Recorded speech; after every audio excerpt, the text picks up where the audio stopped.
Salam alaikum wa rahmatullahi wa barakatuh.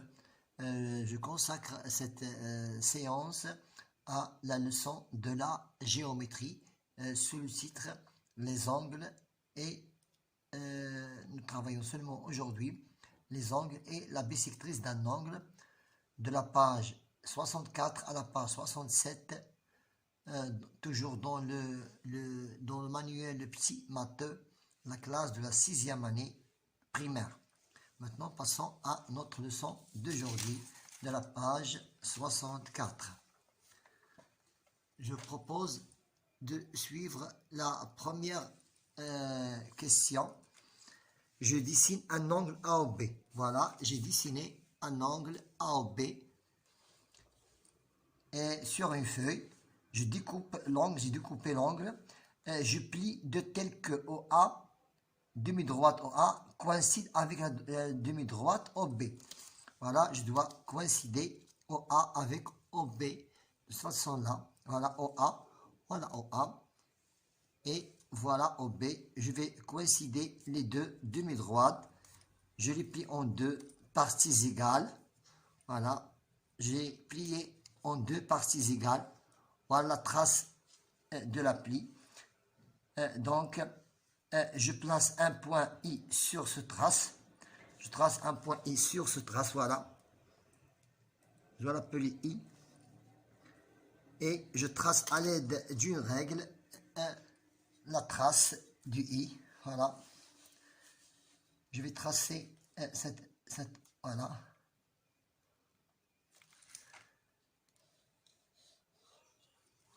Je vais tracer l'angle. Je vais tracer la plie comme ça et j'obtiendrai une droite qui s'appelle la droite symétrique. Donc cet angle est de même mesure que cette mesure-là. Donc je compare l'angle IOA. Je dois comparer cet angle et cet angle-là. Donc l'angle IOA est égal à l'angle IOB. Pourquoi? Parce que l'arc de la symétrie partage l'angle AOB en deux angles égaux. Voilà, on a terminé avec la première question. Passons maintenant à la deuxième question. Je dessine un angle AOB. On a déjà ici un angle AOB. J'utilise le compas et je trace un point I sur OA. Voilà, je dois l'appeler I. Nous allons tracer un point I sur la demi-droite OA et un point J sur la droite OB, demi-droite OB. Je dois l'appeler J, sachant que OI est égal à OJ, de même mesure. Seront de même mesure. Je conserve l'ouverture du compas. Je prends le compas et je l'ouvre. Je conserve l'ouverture du compas et je construis un arc. Donc je vais tracer un arc OI, voilà, qui passe par OJ. Voilà un arc. J'ai tracé un arc et avec un arc de cercle du centre I, du centre J. Voilà, un arc du centre J. Voilà. Les deux arcs se coupent en K. Les deux arcs se coupent en K. Voilà. Je vais passer de l'autre côté et de l'autre côté, par exemple, ici. Voilà. Et se coupe en K. Je reprends l'exercice. Je trace un arc qui passe par IG. Aussi, je place l'aiguille du compas sur I et je trace un arc. Je place aussi l'aiguille du compas dans J. Je trace un autre arc.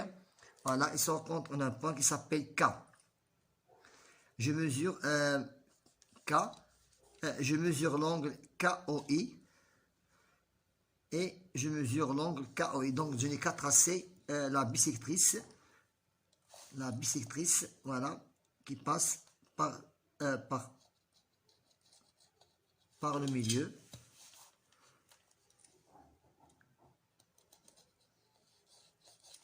Voilà. C'est la bisectrice qui passe par le milieu de l'angle. Qui passe par le milieu de l'angle. Et qu'est-ce que je remarque? Je remarque que KOI est égal, l'angle KOI, l'angle KOI est égal à l'angle KOJ. Ils ont la même, cette mesure, cet angle est pareil à la même mesure. Ils ont la même mesure. Pourquoi? Parce que j'ai utilisé l'angle de la symétrie. Pour chaque cas, je repasse en couleur la demi-droite à vue d'œil de la bisectrice de l'angle. Ça ne nous intéresse pas. Donc, ils ont la même mesure. Je vais vérifier ensuite à l'aide du rapporteur ou du compas. Je dois utiliser le compas pour vérifier où sont les pointillés. Où sont les pointillés qui correspondent à la bisectrice. Je n'ai qu'à tracer un arc de ce côté-là et un autre arc de ce côté-là. Puis je reprends l'aiguille dans le premier arc. Je trace à l'intérieur un arc et je passe de l'autre côté de la demi-droite et je trace aussi un autre arc et voilà, j'ai trouvé la bisectrice et celui-ci, c'est, voilà, il est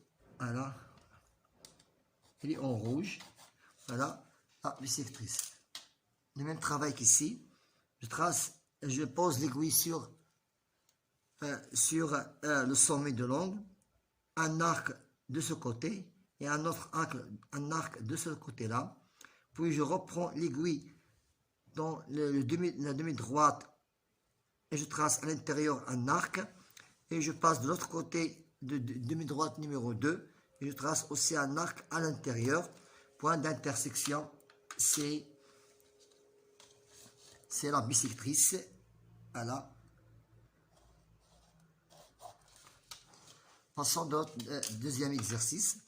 Toujours un arc de ce côté, un arc de l'autre côté. Je reprends l'aiguille.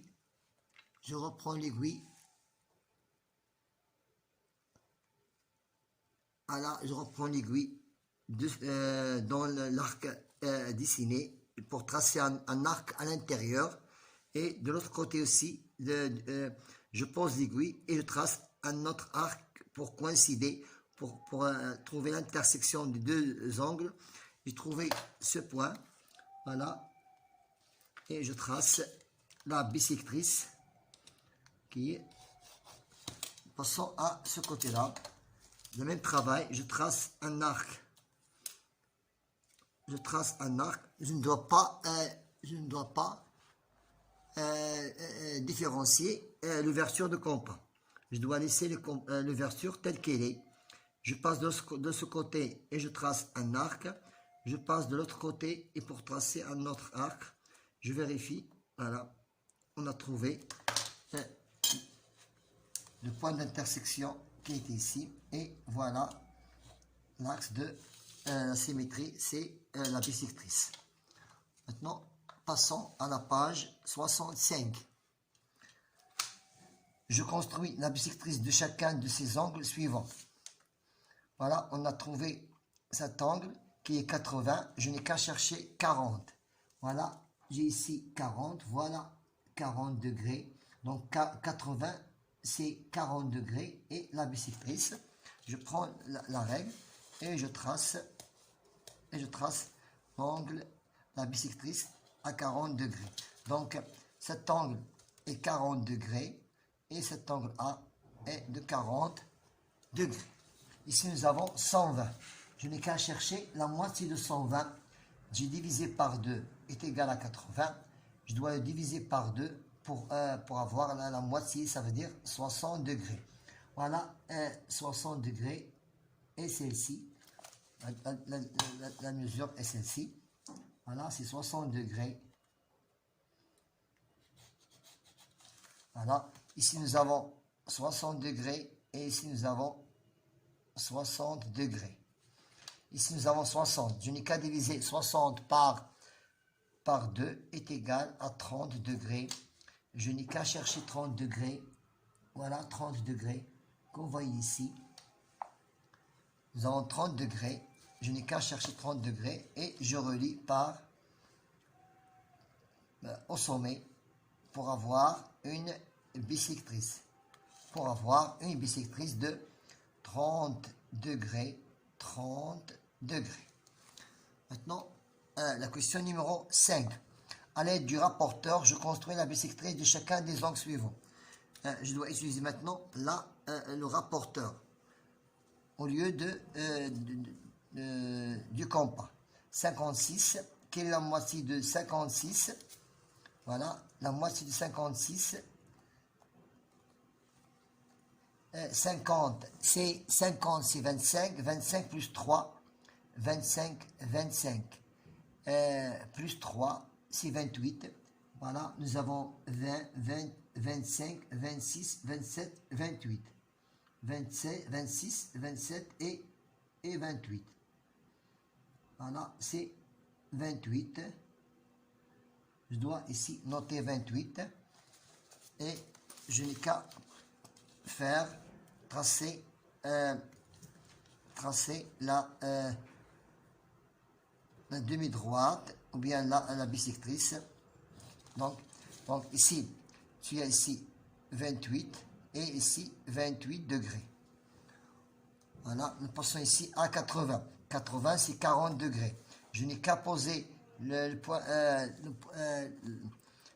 point d'intersection de la part verticale et horizontale sur le sommet et je pose le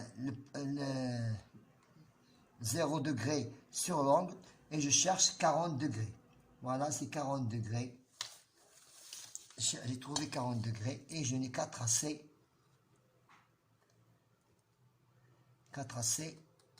la bissectrice. Donc j'ai ici 40 degrés et ici 40 degrés. Passons maintenant à la page, à l'exercice suivant. À l'aide du compas, maintenant je dois tracer à l'aide du compas la bissectrice de chacun des angles suivants. Je pose l'aiguille du compas sur le sommet et je trace un arc de côté OB. Il manque ici un arc du côté OB et un autre arc de côté OA. Et je reprends la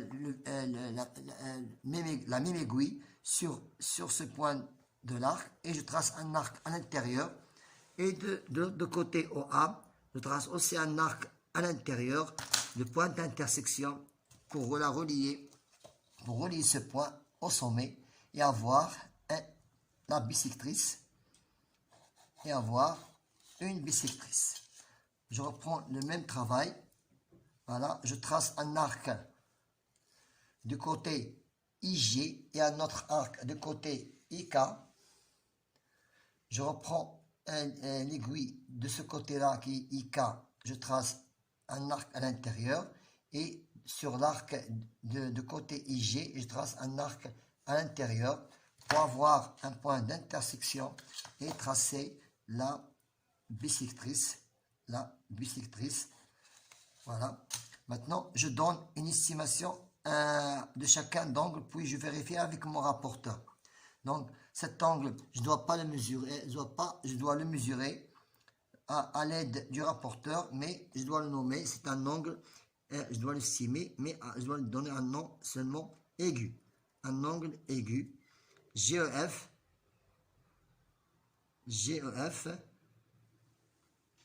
c'est un angle droit. Un angle B, c'est un angle obtus. Et c'est un angle plat. C'est un angle, je dois nommer cet angle plat. Voilà. Je reprends ici un petit rappel.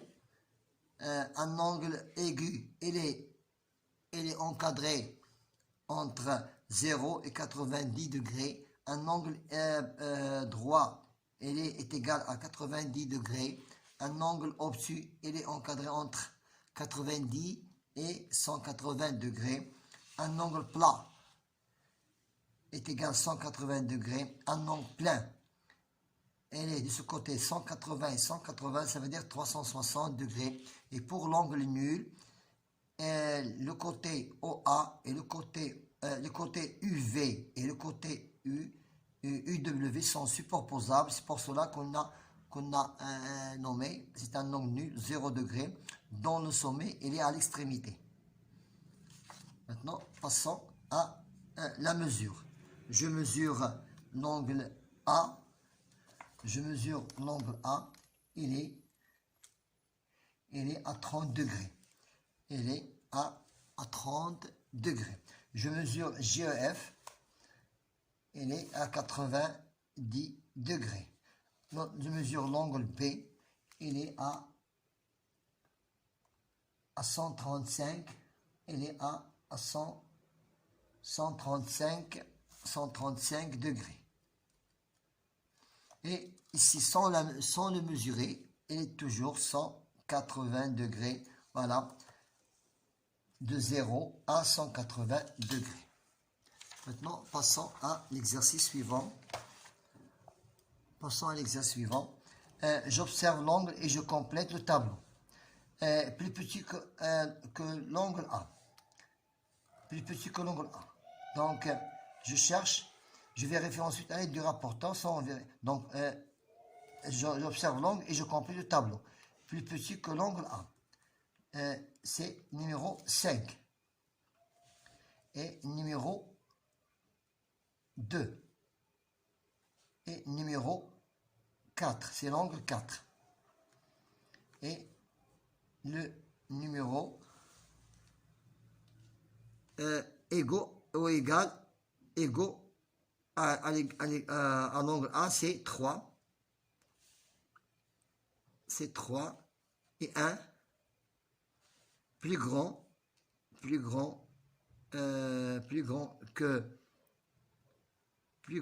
l'angle plus grand que l'angle 1, c'est 1. Plus grand que l'angle 1, c'est 1. Et égaux à l'angle 1, c'est 3. C'est 3 et 2. C'est 3 et 6. C'est 3 et 6. C'est 3 et 6. Et l'angle 1 est plus grand que l'angle A. Voilà. 1, 2, 3, 4, 5, 6.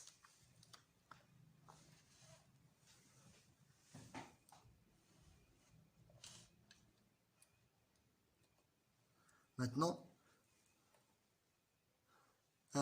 je complète. ABC, elle a pour mesure 90 degrés. Pourquoi? Parce que c'est un angle droit. C'est un angle droit. AFG, c'est un angle plat de 180 degrés. C'est un angle plat. Maintenant, je calcule.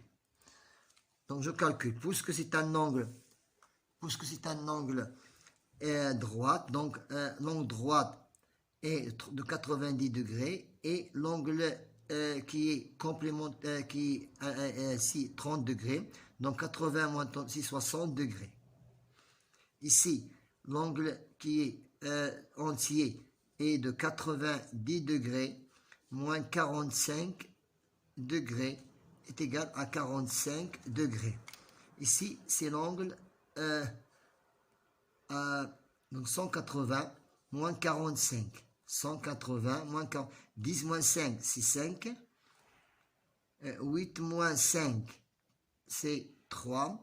135. 10 moins 5, c'est 5. 8 moins 5, c'est 3. 235. Ici, un angle de 180 degrés, c'est l'angle EFG, 180 degrés, et FEH, c'est 60 degrés. Donc 0 moins 0, c'est 0. 8 moins 6, c'est 2. Et 120 degrés. C'est 120 degrés. Là, on appelle, ce sont deux angles complémentaires. Ce sont des angles complémentaires. Ça veut dire complémentaire. Leur somme est égale à 80 degrés, à 90 degrés. Ici, on appelle supplémentaires, sont des angles supplémentaires est égale à leur somme est égale à 180 degrés. Alors, maintenant, passons à l'exercice de la page 67. Maintenant, l'angle A et l'angle B sont deux angles isométriques. Deux angles isométriques sont égaux. On l'appelle isométrique. Sont des angles isométriques. L'angle A et l'angle D. L'angle A et l'angle D. L'angle AA est plus petit que l'angle D. C et B. C et B. C est plus grand que B. C et D. C et D sont égaux, sont des angles isométriques. Ça veut dire quoi, isométriques? Ils ont même mesure. Ils ont même mesure. Il nous reste un dernier exercice. J'écris la mesure dans chaque cas. Donc, l'angle que vous voyez ici est de 90 degrés. Moins 25 degrés est égal 10 moins 5, c'est 5. 9 moins 3, c'est 6. C'est l'angle X est égal à 65 degrés. Ici, nous avons un angle de 180 degrés. Moins 21 degrés est égal. 10 moins 1 est égal à 9. 8 moins 3 est égal à 5. C'est 159 Y. L'angle Y est égal à 159 degrés. L'angle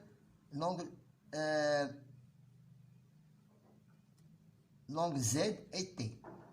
Comment faire pour le trouver? Je n'ai qu'à soustraire 90 degrés de 180 degrés est égal à 90 degrés. Donc Z plus T sont deux angles. La somme des deux angles est égale à 90 degrés. Ça veut dire, c'est 45 degrés. C'est 45 degrés. Voilà, on a terminé avec une séance qui était riche en connaissance de la géométrie. Donc, notre leçon était les angles et la bissectrice d'un angle. Bon courage.